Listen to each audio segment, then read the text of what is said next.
యాదాద్రి జిల్లా రాఘవపురంలో బీఆర్ఎస్ సర్పంచ్ అభ్యర్థి మమతా సంతోష్లు ప్రచారం నిర్వహించారు.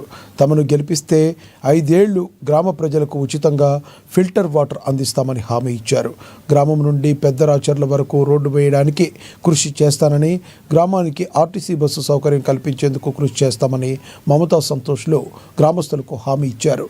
ర్యాలీలో గ్రామ మాజీ సర్పంచ్ బక్క రాంప్రసాద్తో పాటుగా బీఆర్ఎస్ నాయకులు, కార్యకర్తలు పాల్గొన్నారు. మరి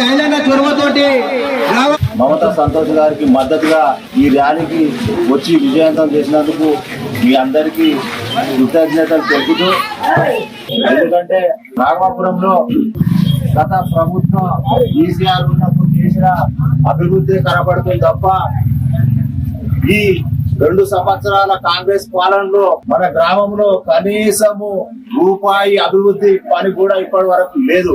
ఇది మీరు అందరు చూస్తూనే అప్పుడే సీసీ రోడ్లు గాని, వైకుంఠధామం గాని, మల్లపకృతి వనం గాని, అదే విధంగా మిగతా డ్రైనేజీలు గాని మనం చేసిన ఉన్నది తప్ప ఈ కాంగ్రెస్ పాలనలో ఒక్క పని కూడా ఇప్పటి వరకు చేయలేదు.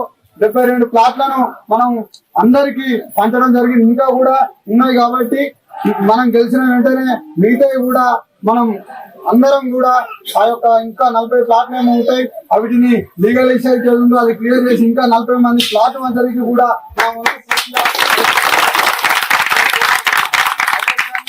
ఈ రోజు వాటర్ ప్లాంట్ గెలవగానే వాటర్ ప్లాంట్ ను బాగు చేసి అందరికీ కూడా ఉచితంగా నీరు అందజేస్తానని